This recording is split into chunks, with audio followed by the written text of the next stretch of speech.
Таны мэдэх хэрэг. Мэдэх хэрэгээ эдэлцгээе. Таны мэдэх хэрэг.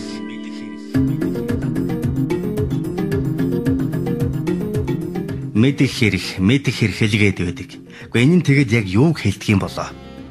Таны мэдээлэл хайх, олж авах, түгээх эрхийг мэдэх эрх гэж нэрлэдэг.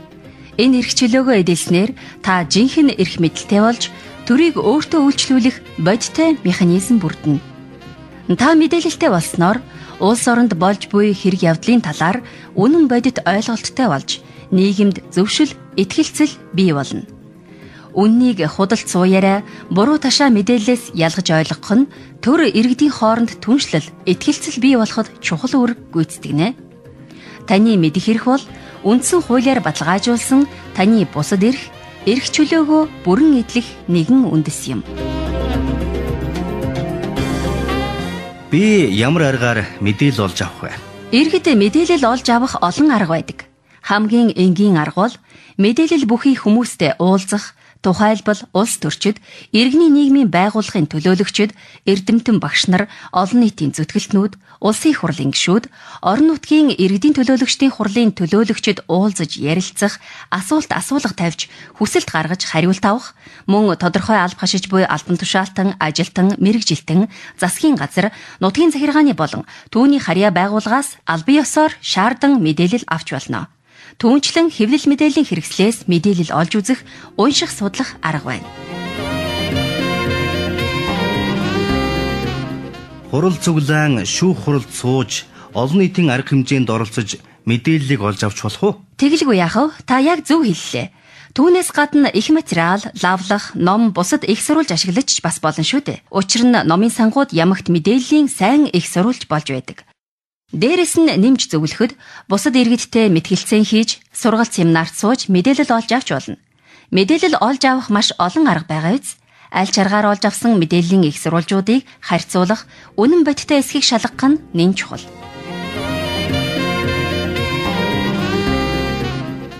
Миний мэдээлэл олж авах эрхийг яаж хуульчилсан болоо? Манай улсад иргэдийн мэдээлэл олж авах эрхийг хангах арга замыг наривчлан зааж баталгаажуулсан хууль хараахан байхгүй. Харин үндсэн эрхийн тухайд дараах хууль баримт бичгүүдээр баталгаажсан байдаг. Монгол улс нэгдсэн үндэсний байгууллагын гишүүний хувьд нэгдэн орсон олон улсын гэрээгээр хүлээж байгаа үүрэг Монгол улсын үндсэн хууль. Монгол улс 1961 онд нэгдсэн үндэсний байгууллагын гишүүн болсноор хүний эрхийн түгээмэл тунхаглалыг хүлээн зөвшөөрсөн юм. Энэхүү тунхаглалын 19-р зүйлд аливаа үзэл санаа мэдээллийг улсын хил заагаар үл хязгаарлан боломжтой арга замаар эрен сурвалжилж, олж ашиглах, түгээн дэлгэрүүлэх эрхтэй хэмээн тунхаглаж баталгаажуулсан байдаг.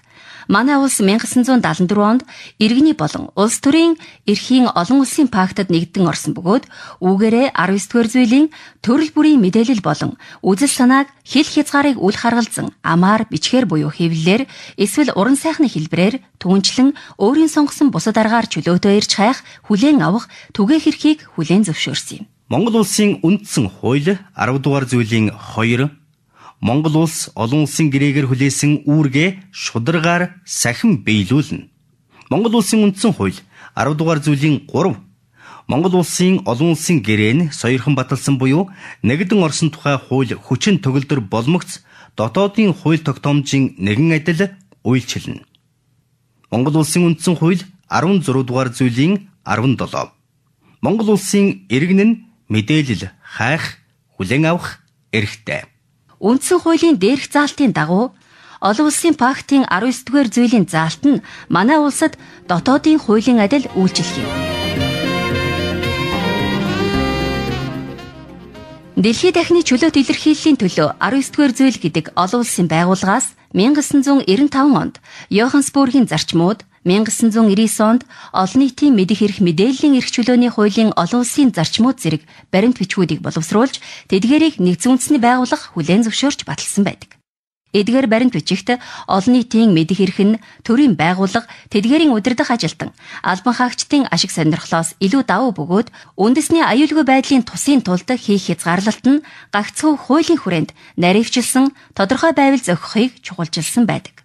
Монгол улсын үндсэн хууль 10 дугаар зүйлийн 1 Монгол улс олон улсын эрх зүйн нийтээр хүлээн зөвшөөрсөн хэм хэмжээ зарчмыг баримтлаж, энхийг эрхэмсэн гадаад бодлого явуулна.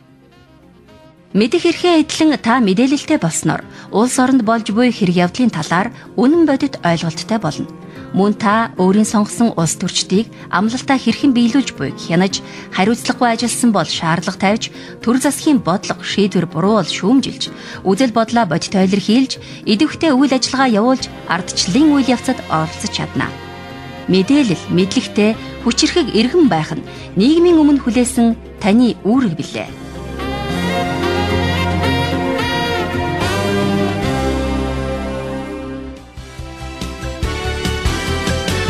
Орон нутгийн удирдлагын ил тод байдлыг дэмжиж, авилгыг бууруулах нь төслийн хүрээнд ил тод байдлын төлөөх түншлийн сан, Тайваны ардчлалын сангийн дэмжлэгтэйгээр Globe International төрийн бүс байгууллагаас бэлтгэн хүргэлээ.